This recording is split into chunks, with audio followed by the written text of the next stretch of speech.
Hello everyone, स्वागत है आप सबका आपके अपने चैनल sscupscpdf.com पे।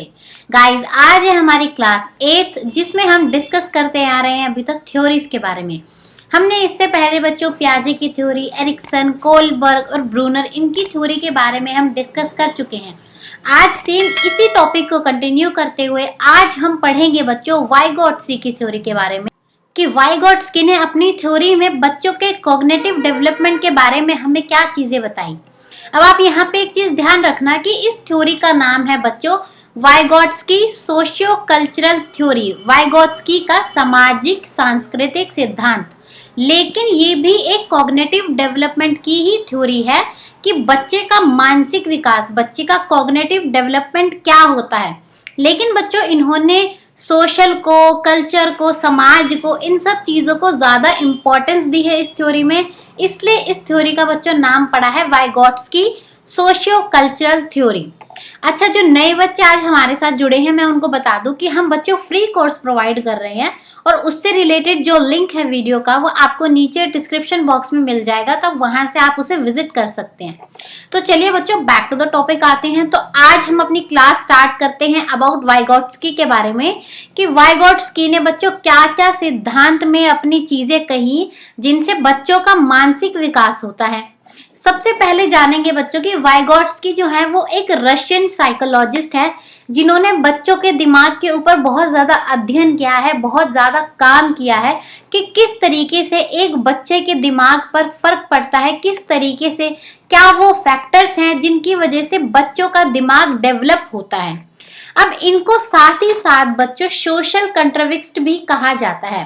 सोशल कंस्ट्रक्टिविस्ट का मतलब होता है बच्चों की किस तरीके से समाज में रह के बच्चा अपने ज्ञान का निर्माण खुद करता है, यानी कि अपनी सोसाइटी में रह के किस तरीके से बच्चा खुद अपने नॉलेज को फॉर्म करता है, उसी को बोलते हैं सोशल कंस्ट्रक्टिविस्ट यानी कि सामाजिक रचनाकार।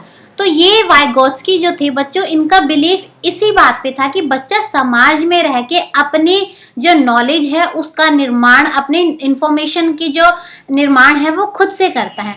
अब इन्होंने अपनी थ्योरी में बच्चों इम्पोर्टेंट रोल बताया है सोसाइटी का और कल्चर का, कि किस तरीके से सोसाइटी का और कल्चर का बहुत ज्यादा इम्पोर्टेंस है किसी भी बच्चे के मेंटल डेवलपमेंट में, यानी कि कॉग्निटिव डेवलपमेंट में। अब कैसे आप कह सकते हैं, इन्होंने कहा कि एक जो बच्चा है वो अपने आसपास के एनवायरनमेंट को, अपनी सोसाइटी को जो है ऑब्जर्व करता है, ध्यान से देखता है और उनसे वो चीजें सीखता है।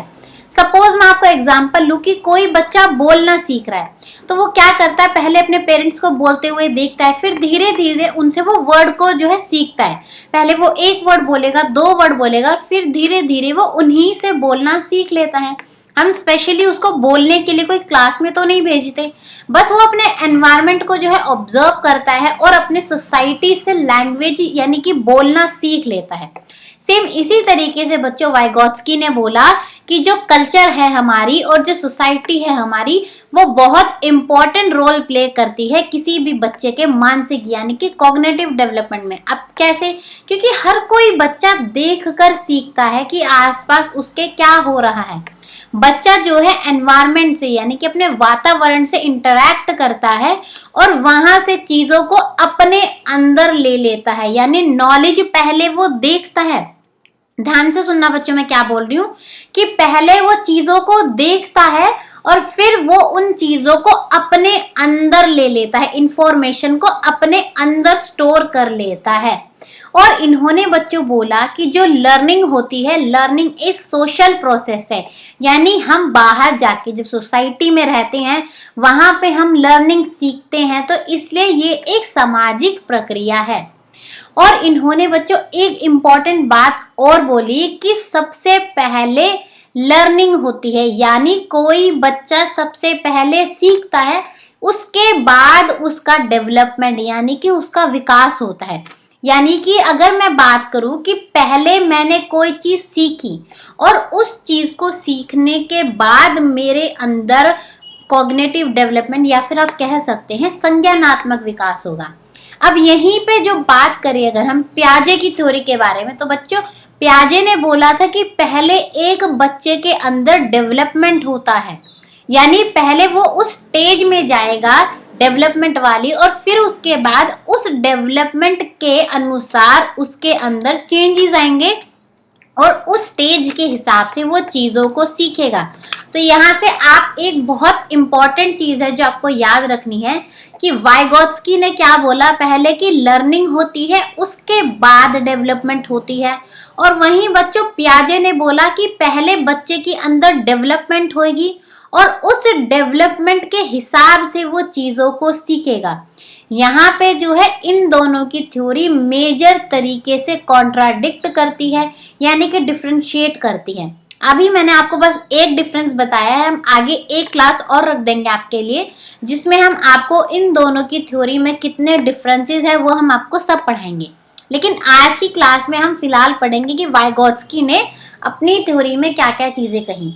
तो यहाँ से आपको क्लियर हो गया बच्चों कि इन्होंने बोला था कि पहले लर्निंग होती है और उसके बाद जाके डेवलपमेंट होती है। अब इन्होंने बच्चों सोसाइटी का बहुत इंपॉर्टेंट रोल किया अपनी उसमें थ्योरी में, कल्चर को बहुत इंपॉर्टेंस दिया, साथ ही में इन्होंने बच्चों लैंग्वेज को भी बहुत इंपॉर्टेंस दिया है।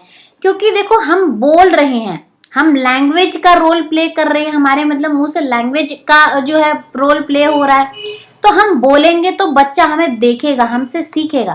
तो यानी एक बच्चे के सीखने में लैंग्वेज का भी बहुत इंपॉर्टेंट रोल होता है। यानी कि 3 उसने मेजर चीजें बताई हैं जो किसी बच्चे के डेवलपमेंट पे फर्क पड़ाती हैं।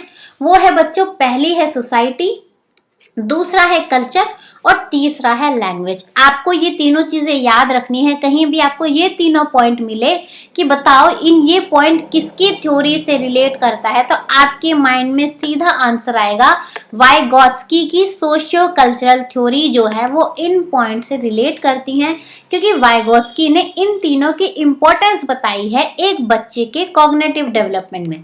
अभी तो हमने बच्चों बात कर ली, एक तरीके से ब्रीफ कर लिया हमने कि वाइगोत्स्की ने क्या क्या बताया अपनी थ्योरी में, या फिर क्या मकसद था उसकी थ्योरी के पीछे। अब हम जानेंगे वाइगोत्स्की ने बच्चों 2-3 टर्म्स अपनी थ्योरी में 2-3 चीजों के बारे में और बताया जिनके बारे में एग्जाम में अक्सर क्वेश्चन बनते हैं, तो आपको बहुत ध्यान से समझना है। सबसे पहला पॉइंट है आपके लिए बच्चों थ्योरी ऑफ इंटरनलाइजेशन, यानी कि आंतरिककरण का सिद्धांत। अब आपको यहां से देखो इंटरनलाइजेशन, इंटरनलाइजेशन मतलब इंटर मतलब अपने अंदर लेना। तो इन्होंने यही चीज बोली जो मैंने आपको पहले क्लियर करी थी कि जो बच्चा है वो एनवायरनमेंट से सीखता है, पहले चीजों को देखेगा, जानेगा, पहचानेगा, फिर उसके बाद उस नॉलेज को वो अपने अंदर ले लेगा। यानी कि पहले नॉलेज उसके सामने है, फिर वो अपने एनवायरनमेंट से नॉलेज को ग्रास्प करके अपने अंदर समा लेता है, उसको बोलते हैं थ्योरी ऑफ इंटरनलाइजेशन। अब जैसे कि अगर मैं आपको बच्चा एग्जांपल दिया था वो कि बच्चा बोलना कैसे सीखता है, कि बच्चे के सामने हम नॉर्मली बोलते हैं, बच्चा धीरे धीरे हमें देखता है, सुनता है कि ये क्या बोल रहे हैं, फिर वो उस नॉलेज को अपने अंदर ग्रास्प कर लेता है, अपने अंदर उस इंफॉर्मेशन को स्टोर कर लेता है और फिर धीरे धीरे वो बच्चा भी बोलना स्टार्ट कर देता है। इसी को बोलते हैं बच्चों थ्योरी ऑफ इंटरनलाइजेशन, यानी कि जो भी इंफॉर्मेशन है उसको अपने अंदर समा लेना एनवायरनमेंट से सीख के। यहाँ से आपको ये पॉइंट क्लियर है? अगर ना समझ आए तो कमेंट करना, और अगर समझ आ रहा है तो भी कमेंट करके बताना कि yes ma'am every point is clear. ठीक है, इसके बाद इन्होंने एक और टॉपिक की बात करी जिसको हम बोलते हैं the zone of proximal development. Proximal भी बोल सकते हैं आप इसको, या फिर आपको इसके लिए एक पोटेंशियल ये वर्ड भी यूज किया हुआ दिख सकता है, यानी कि समीपस्थ विकास का क्षेत्र। अब जोन ऑफ प्रॉक्सिमल डेवलपमेंट क्या है, ये बहुत ही एक इम्पॉर्टेंट टॉपिक है आपके लिए एग्जाम से रिलेटेड, तो बहुत ध्यान से समझना, इससे क्वेश्चन बहुत ज़्यादा बनते हैं। जो थ्योरी में मोस्ट ऑफ द क्वेश्चन बनेंगे वो इससे बनते हैं, तो ध्यान से समझना। अब बच्चों क्या होता है, अच्छा मैं आपको डायग्राम से एक्सप्लेन करती हूँ, फिर हम बैक टू द टॉपिक आएंगे थ्योरी के ऊपर। कि एक बच्चा कुछ चीज़ें खुद से सीख सकता है, वो तो ये चीज़ें हैं, सपोज ये एरिया है जो बच्चा खुद चीज़ें कर सकता है। फिर एक एरिया ये होता है जहां पे बच्चा कोई चीज हमारी हेल्प से कर सकता है, और फिर एक एरिया ये होता है जहां पे शायद वो अभी इस एज में हमारी हेल्प से भी चीजें नहीं कर सकता। अब जैसे कि मैं आपको अगर एग्जांपल लूं कि यहाँ पे मैंने अपनी क्लास में बच्चों को प्रोजेक्ट दिया कि आपको प्रोजेक्ट करके लाना है, तो सारे बच्चे प्रोजेक्ट करके ले आएंगे, कोई ऐसा कुछ नहीं है। अपने नॉलेज के हिसाब से, अपने लेवल, मेंटल लेवल के हिसाब से वो प्रोजेक्ट कर लाएंगे, तो उनके जो वो प्रोजेक्ट्स हैं वो इस एरिया में आ गए। लेकिन अगर मैं बच्चों की कुछ हेल्प कर दूं, उन्हें अगर मैं गाइड कर दूं कि आप जो अपनी इंफॉर्मेशन है वो इन बुक से कलेक्ट कीजिए, अपनी पिक्चर्स आप यहाँ से कलेक्ट कीजिए, आप अपने प्रेजेंटेशन इस तरीके से तैयार कीजिए, तो उनका प्रोजेक्ट कहीं ना कहीं थोड़ा बेहतर बन जाएगा। यानी पहले तो इनका जो प्रोजेक्ट था वो इस लेवल का बन रहा था, लेकिन जब मैंने उन्हें गाइडेंस दी तो वो प्रोजेक्ट उनका इस लेवल का बन जाएगा। तो बच्चों यही होता है, जो ये एरिया है इसी को बोलते हैं जोन ऑफ प्रॉक्सिमल डेवलपमेंट, यानी कि वो हिस्सा जहां पर बच्चा किसी की हेल्प के बाद किसी काम को और बेहतर तरीके से कर सके, उसको बोलते हैं जोन ऑफ प्रॉक्सिमल डेवलपमेंट। तो इसका क्या मतलब है कि एक्चुअल डेवलपमेंट, यानी कि बच्चे की खुद से अपने आप जितना विकास हो सकता है वो, और अगर उसको किसी की हेल्प मिल जाए और फिर उसका जो विकास हो रहा है वो, इन दोनों के बीच में जो अंतर होता है वो कहलाता है जोन ऑफ प्रॉक्सिमल डेवलपमेंट। तो यहाँ से आपको क्लियर हो जानी चाहिए ये बात कि एक तो काम जो मैं खुद कर सकती हूँ और एक वो काम जो मैं उनकी हेल्प से कर सकती हूँ। तो जो काम मैं उनकी हेल्प से कर सकती हूँ या फिर मेरी इंटेलिजेंस बढ़ सकती है किसी की हेल्प से, उसको बोलते हैं जोन ऑफ प्रॉक्सिमल डेवलपमेंट। अगर ये पॉइंट क्लियर हो तो बच्चों कमेंट करना, ठीक है। ये बहुत इंपॉर्टेंट कॉन्सेप्ट है आपके लिए, जोन ऑफ प्रॉक्सिमल डेवलपमेंट। अगर ना समझ आए तो जरूर बताना। इसके बाद यहाँ पे एक और टर्म आती है बच्चों, वो होती है स्काफोल्डिंग। अगर आपको याद हो तो मैंने लास्ट क्लास में भी आपको स्काफोल्डिंग का जिक्र किया था कि ब्रूनर ने इस टर्म को यूज किया था, लेकिन मेन इस टर्म का जो है इस्तेमाल किया था वाइगोट्स्की ने अपनी थ्योरी में। अब मैंने आपको क्या बताया था बच्चों, अगर हम डायग्राम पे एक बार वापस जाएं कि ये काम तो बच्चा वो खुद कर सकता था और ये वो काम है जो बच्चा किसी की हेल्प से कर पा रहा था। तो यहाँ पे क्या हुआ, इस एरिया में हमने बच्चे को गाइडेंस दी है, हमने बच्चे को हेल्प दी है। तो जो हेल्प हम बच्चे को प्रोवाइड कर रहे हैं उसी को बोलते हैं स्काफोल्डिंग। अब डिफरेंस समझना है ध्यान से, कंफ्यूज नहीं होना। जो हेल्प हम कर रहे हैं उसको बोलते हैं स्काफोल्डिंग, और हमारी हेल्प की वजह से उसके अंदर जो डेवलपमेंट आ रहा है उसको बोलते हैं जोन ऑफ प्रॉक्सिमल डेवलपमेंट। तो इन जगह में कंफ्यूज नहीं होना है। तो यानी जो स्काफोल्डिंग है वो एक सपोर्ट है, और सपोर्ट कैसा, अस्थायी, यानी कि टेम्पररी सपोर्ट, जो हम उतने टाइम तक ही बच्चे को प्रोवाइड करते हैं जब तक वो उस काम को खुद से करने में सक्षम न हो जाए।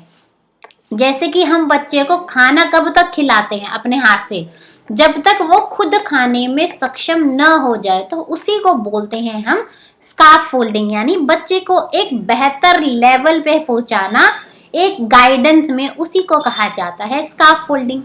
अभी हमने बच्चों थ्योरी को डिस्कस कर लिया अच्छे से।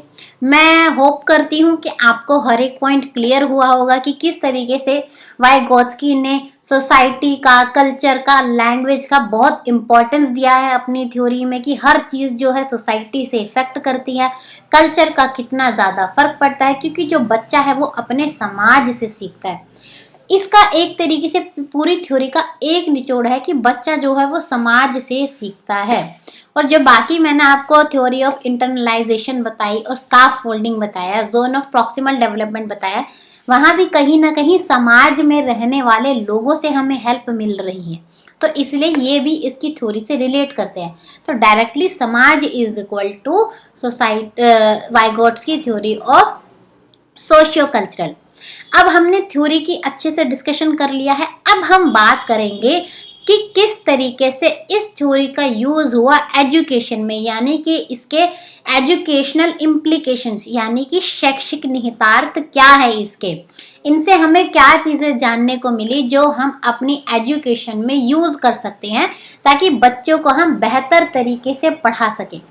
तो सबसे पहले बच्चों हमें पॉइंट समझना है, वो है कि हमें बच्चों को स्काफ फोल्डिंग यानी कि गाइडेंस प्रोवाइड करनी चाहिए ताकि एक बच्चा बेहतर तरीके से किसी भी चीज को सीख सके। क्योंकि अगर हम उन्हें गाइडेंस प्रोवाइड करेंगे तो उनका डेवलपमेंट ज्यादा होगा। तो फर्स्ट पॉइंट क्लियर है कि हमें बच्चों को स्काफ फोल्डिंग प्रोवाइड करनी चाहिए। दूसरा है कि हमें ग्रुप एक्टिविटीज जो है बच्चों के लिए तैयार करानी चाहिए, क्योंकि इन्होंने अपनी थ्योरी में क्या बताया कि बच्चा समाज से सीखता है, समाज में रहने वाले लोगों से सीखता है। तो अगर हम एक्टिविटीज को ग्रुप में प्लान करेंगे, बच्चों को एक साथ ग्रुप में चीजें कराएंगे, तो हर बच्चा दूसरे बच्चे से जरूर कुछ ना कुछ सीखेगा। किसी बच्चे का IQ ज्यादा होगा, किसी बच्चे का IQ कम होगा। तो जिस बच्चे का IQ कम है वो ज्यादा IQ का मतलब होता है जिसकी सोच समझ मेंटल लेवल उससे ज्यादा है, जो थोड़ा ज्यादा इंटेलिजेंट है, तो वो ज्यादा IQ वाले बच्चे से चीजें सीख सकता है। तो इसलिए हमें ग्रुप में एक्टिविटीज को प्लान करना चाहिए। इसके बाद बच्चों पॉइंट है कि हमें उन्हें काम देना चाहिए, टास्क देना चाहिए जो उनकी ZPD यानी कि जोन ऑफ प्रॉक्सिमल डेवलपमेंट से ऊपर हो। क्योंकि अगर हम उन्हें वो टास्क देंगे जो वो अपने आप कर सकते हैं तो कहीं ना कहीं उनका डेवलपमेंट जो है उसी एरिया में रह जाएगा। लेकिन अगर हम उन्हें वो काम दें जो उनकी पहुंच से थोड़ा बाहर है तो वो बच्चे और ज्यादा इनिशिएट करेंगे और ज्यादा मेहनत करेंगे उस काम को करने में। और जब हम उसी काम में उनको गाइडेंस भी देंगे, स्काफ फोल्डिंग भी प्रोवाइड करेंगे, तो उनका डेवलपमेंट और ज्यादा हो जाएगा। इसलिए हमें उन्हें टास्क देने चाहिए जो उनके जोन से थोड़े से बाहर हो। कहा जाता है ना कि आउट ऑफ जोन जाना चाहिए, आउट ऑफ बॉक्स जाना चाहिए, तो वो यही चीज है। इसके बाद हमें उन्हें वो एक्टिविटीज करानी चाहिए जो कंस्ट्रक्टिविस्ट हो, यानी कि जहां से बच्चा खुद से चीजों को बनाए, खुद से सीखे। हमें बच्चे को बनी बनाई खिचड़ी नहीं देनी है कि लो खा लो।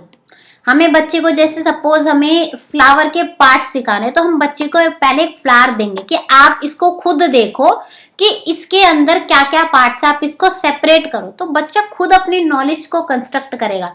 इसी से देखो एक पॉइंट और निकल के आया, जब बच्चा खुद नॉलेज को कंस्ट्रक्ट करेगा, जब खुद वो रचनात्मक चीजें करेगा, तो वो डिस्कवरी भी करेगा। तो साथ ही में डिस्कवरी लर्निंग मेथड भी अपने आप यूज हो जाएगा। तो इसलिए हमें बच्चों को ऐसी एक्टिविटीज करानी चाहिए जहां पे बच्चा खुद नॉलेज को कंस्ट्रक्ट करे, क्योंकि जो चीज हम खुद से कंस्ट्रक्ट करके सीखते हैं वो हमें बेहतर तरीके से याद रहती हैं, समझ आती हैं, लंबे टाइम तक हमारे दिमाग में फीड रहती हैं। इसके बाद बच्चों नेक्स्ट पॉइंट है पीयर ट्यूटोरिंग, यानी कि जब बच्चे खुद दूसरे बच्चे से पढ़े। अब क्या है, बच्चे समाज का पार्ट है। अब एक बच्चा दूसरे बच्चे से पढ़ेगा और वो बदले में उस बच्चे को पढ़ाएगा, तो क्या होगा, उनमें आपस में इंटरेक्शन होगा, वो अपनी नॉलेज को आपस में शेयर करेंगे, तो इससे बच्चों का डेवलपमेंट और ज्यादा होगा। तो पीयर ट्यूटोरिंग यानी मित्र शिक्षक जो विधि होती है उसका हमें इस्तेमाल करना चाहिए अपनी कक्षा के अंदर। इसके बाद बच्चों नेक्स्ट पॉइंट आता है, वो है रेसिप्रोकल टीचिंग। रेसिप्रोकल टीचिंग का मतलब होता है कि सपोज मैं आपको पढ़ा रही हूँ तो जरूरी नहीं है सिर्फ मैं ही वो हूँ जो आपको नॉलेज दे सके, आप भी मुझे नॉलेज दे सकते हैं, किसी चीज के बारे में ज्ञान दे सकते हैं। तो इसी को बोलते हैं रेसिप्रोकल टीचिंग। तो हमें अपनी क्लास में ये भी करना चाहिए कि सपोज हम बैठे हैं और हम बोलेंगे चलो बच्चों आप अब पढ़ाओ, मैं देखती हूँ कि आप ये टॉपिक समझाए, तो बच्चा जो है और ज्यादा मेहनत करेगा। तो हमें इस चीज पर भी एफर्ट डालने चाहिए कि बच्चा हमें समझाए। अगर कोई चीज हमें जानने को मिल रही है बच्चे से तो उसे हमें ग्रास्प करना चाहिए, ना ही बच्चे को डांट देना चाहिए कि तुम चुप रहो मैं सही हूँ। तो ये सारी चीजें हैं जो हमें वाइगोट्स्की की थ्योरी के थ्रू पता चलती हैं कि हमें क्या क्या चीजें अपनी क्लासरूम में यूज करनी चाहिए ताकि किसी बच्चे का एजुकेशन जो है वो बेटर तरीके से हो सके। हम एक टॉपिक और समझ लेते हैं जो कि है क्रिटिसिज्म, यानी कि इस थ्योरी की क्या आलोचना हुई, क्या इस थ्योरी में कमी थी जो लोगों ने निकाली कि ये चीजें सही नहीं थी। कहीं ना कहीं इनकी थ्योरी में तो क्रिटिसिज्म के बारे में पढ़ते हैं कि वाइगोत्स्की की थ्योरी का क्या क्रिटिसिज्म है। सबसे पहला ये है कि बच्चों इन्होंने कल्चर के ऊपर ज्यादा ही इम्पोर्टेंस दी है कि हर चीज बच्चा कल्चर से सीखता है, हर चीज बच्चा सोसाइटी से सीखता है, हर चीज बच्चा देख कर सीखता है। मतलब बहुत ज्यादा इन्होंने कल्चर और सोसाइटी का रोल बताया है जो इसका क्रिटिसिज्म है, यानी कि आलोचना करते हैं लोग इसके थ्योरी की इस बेसिस पे।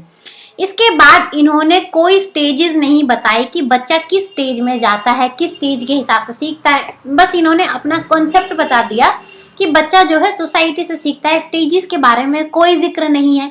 और इन्होंने बच्चे के इमोशनल पर्सपेक्टिव, यानी कि जो सामाजिक परिप्रेक्ष्य होता है उसको भी इग्नोर, नजरअंदाज किया कि बच्चे का कोई इमोशनल रोल ही नहीं होता उसके डेवलपमेंट में। अगर सपोज मान लो मैं आपको स्कार्फ फोल्डिंग यानी कि गाइडेंस प्रोवाइड कर रही हूँ, लेकिन अगर आप उस टाइम इमोशनली अच्छा फील ही नहीं कर रहे तो क्या मेरी गाइडेंस का आपके ऊपर कोई फर्क पड़ेगा? नहीं पड़ेगा, क्योंकि उस टाइम आप इमोशनली ही प्रेजेंट नहीं है, मेंटली प्रेजेंट नहीं है। तो मेरी स्कार्फ फोल्डिंग का, मेरी गाइडेंस का, सोसाइटी में जो भी चीजें हो रही हैं उसका कोई फर्क नहीं पड़ेगा। तो ये भी एक बहुत बड़ा क्रिटिसिज्म है कि इन्होंने बच्चे के इमोशनल लेवल को बिल्कुल भी इम्पोर्टेंस नहीं दी है अपनी थ्योरी में। सिर्फ और सिर्फ सोसाइटी, कल्चर एंड लैंग्वेज, बस यही 3 चीजें हैं जिनके बारे में इन्होंने डिस्कस किया है अपनी थ्योरी में। तो बच्चों ये था इसका क्रिटिसिज्म। अब चलिए डिस्कस करते हैं इसके क्वेश्चंस को। सब बच्चे आंसर करेंगे कमेंट बॉक्स में, ठीक है। जितने भी क्वेश्चन मैं आपको पूछूंगी तो आपको मुझे उनका आंसर करके बताना है। आपको हमेशा आपके आंसर का रिप्लाई मिलता है अगर आपने देखा हो तो। सबसे पहला क्वेश्चन है बच्चों आज आपके लिए कि वाइगोत्स्की ने क्या बताया है कि सबसे इम्पोर्टेंट फैक्टर क्या है जो बच्चे के डेवलपमेंट में जिसका सबसे जरूरी हिस्सा है। समझ आया? वाइगोत्स्की ने बच्चों की सीखने के निम्नलिखित कारकों में से किस के भूमिका को महत्व ज्यादा दिया है? Hereditary, moral, social, physical. इसका आंसर सारे बच्चे खुद कर सकते हैं, तो मैं इसका आंसर आपको नहीं बताऊंगी क्योंकि बहुत इजी है। थ्योरी समझी है तो आराम से इसका आंसर आपको आ जाएगा। इसके बाद नेक्स्ट क्वेश्चन है कि वाइगोत्स्की की थ्योरी हमें क्या बताती है? कि हमें मिलजुल के प्रॉब्लम को सॉल्व करना चाहिए, या फिर बच्चों को अलग अलग असाइनमेंट देने चाहिए, या फिर बच्चों को हमें सपोर्ट नहीं करना चाहिए, या फिर बच्चा जो है अपने से कम आईक्यू के बच्चे के साथ सीखता है। तो आप देखो इंडिविजुअल अगर कोई बच्चा सीखेगा, वाइगोत्स्की ने तो बताया ही नहीं है कि बच्चा जो है अकेला सीखता है, तो ये ऑप्शन तो गलत हो गया। इसके बाद बोला है कि सपोर्ट नहीं करना, नहीं, वाइगोत्स्की तो बोलते हैं सपोर्ट करना है बच्चों को। और फिर बोला है कि अपने से कम इंटेलिजेंस के बच्चे के साथ, नहीं, अपने से ज्यादा इंटेलिजेंस के बच्चे के साथ बच्चा सीखता है। तो यानी कि फर्स्ट ऑप्शन सही है, क्योंकि वाइगोत्स्की ने हमेशा जोर दिया है कि बच्चे मिलजुल कर ज्यादा सीखते हैं। तो आपका आंसर होगा बच्चों ऑप्शन ए। इसके बाद नेक्स्ट क्वेश्चन है कि स्कार्फ फोल्डिंग का मतलब क्या होता है? इसका आंसर भी आप मुझे बताएंगे, बहुत इजी है, इजीली आप इसका आंसर कर सकते हैं। तो मुझे हर बच्चे का आंसर चाहिए कमेंट बॉक्स में। इसके बाद अगला क्वेश्चन है कि वाइगोत्स्की ने कौन सी चीज को नेग्लेक्ट कर दिया अपनी थ्योरी में, यानी किस चीज का जिक्र नहीं किया है अपनी थ्योरी में? सबसे पहले सोशल का जिक्र तो उन्होंने किया है, कल्चरल यानी सांस्कृतिक का जिक्र भी किया है, लिंग्विस्टिक भाषा यानी लैंग्वेज का जिक्र भी उन्होंने किया है। ये तीनों ऑप्शन तो बिल्कुल सही है। अब लास्ट ऑप्शन है बायोलॉजिकल। हाँ, बायोलॉजिकल, हेरिडिटरी, ये सब चीजें तो उन्होंने नहीं डिस्कस करी हैं। तो आपका आंसर हो गया इसमें बच्चों ऑप्शन डी। इसके बाद नेक्स्ट क्वेश्चन है आपके लिए कि एक बच्चा जो है अपनी कल्चर से रिलेटेड इंफॉर्मेशन सीखता है, यानी अपनी सोसाइटी से, अपने कल्चर से चीजें सीखता है, तो ये थ्योरी किससे रिलेट करती है? चार्ल्स डार्विन से, बीएफ स्किनर से, ब्रूनर से या वाइगोत्स्की से। अब मैंने आपको क्या बोला है, जहां पे भी आपको सोशल वर्ड दिख जाए, कल्चर वर्ड दिख जाए, वहां पे एक ही आंसर होगा आपका, वो होगा वाइगोत्स्की, क्योंकि वाइगोत्स्की ने सोशल और कल्चर का इम्पोर्टेंस दिया है कि बच्चा इसी की वजह से सीखता है, अपने वातावरण से सीखता है और कॉग्निटिव डेवलपमेंट होता है उसका। तो आपका आंसर होगा यहाँ पे ऑप्शन डी, लेव वाइगोत्स्की। इसके बाद जो अगला क्वेश्चन है बच्चों वो है कि एक टीचर ने नोटिस किया कि उसकी क्लास में एक बच्ची है पुष्पा, वो खुद से कोई प्रॉब्लम सॉल्व नहीं कर पा रही है। तो अगर टीचर जो है उस बच्चे की जाके हेल्प करे, उसे गाइड करे, तो उस गाइडेंस को क्या बोलेंगे? प्री ऑपरेशनल थिंकिंग बोलेंगे, जोन ऑफ प्रॉक्सिमल डेवलपमेंट बोलेंगे, स्काफ फोल्डिंग मचान बोलेंगे, या फिर लेटरलाइजेशन वैश्वीकरण बोलेंगे। अब देखो यहाँ पे बच्चे कहाँ कंफ्यूज होते हैं, मैंने आपको अभी पहले ही बताया था कि बच्चे कंफ्यूज होंगे जोन ऑफ प्रॉक्सिमल डेवलपमेंट में और स्काफ फोल्डिंग में। अब आप ध्यान से देखो, मैंने क्या पूछा है कि गाइडेंस को क्या बोलेंगे। जब भी बात होगी गाइडेंस की, सपोर्ट की, तो हमेशा आंसर होगा आपका स्काफ फोल्डिंग। और अगर मैं बात करती कि उसने टीचर की हेल्प से वो काम कर लिया, तो जो उसका काम करने से डेवलपमेंट हुआ, तो उसका आंसर होता जोन ऑफ प्रॉक्सिमल डेवलपमेंट। लेकिन जहां पे सिर्फ और सिर्फ गाइडेंस की बात हो रही है कि गाइडेंस को, सपोर्ट को क्या कहेंगे, तो वो होगा स्काफोल्डिंग। और जोन ऑफ प्रॉक्सिमल डेवलपमेंट होगा कि जब टीचर ने उसकी हेल्प करी, उसके बाद उसके अंदर जो डेवलपमेंट आया, वो होता है जोन ऑफ प्रॉक्सिमल डेवलपमेंट। तो यहाँ पे कंफ्यूज नहीं होना है, इन दोनों को बिल्कुल सेपरेट रखना है। बहुत बच्चों को इन दोनों टर्म्स में कंफ्यूजन होती है और आंसर गलत टिक करके आ जाते हैं। ठीक है बच्चों, आज का सेशन यहीं तक था। आपको क्वेश्चन इसी तरीके के देखने को मिलेंगे एग्जाम में। हम मिलेंगे हम नेक्स्ट क्लास में और पढ़ेंगे और कुछ चीजें साइकोलॉजी से रिलेटेड, चाइल्ड डेवलपमेंट से रिलेटेड, और इसी तरीके से अच्छे से इजी तरीके से समझेंगे हर एक कॉन्सेप्ट को, ताकि आपका कोई भी क्वेश्चन एग्जाम में न रह पाए। और अगर आपको वीडियो पसंद आई हो तो वीडियो को लाइक करना ना भूलें। अगर आपको वीडियो अच्छी लगी है तो कमेंट बॉक्स में ज़रूर कमेंट करें कि आपको अच्छी लगी है, और ज़्यादा से ज़्यादा वीडियो को शेयर करें। चलिए अब मिलेंगे हम नेक्स्ट क्लास में, तब तक के लिए thank you and good bye.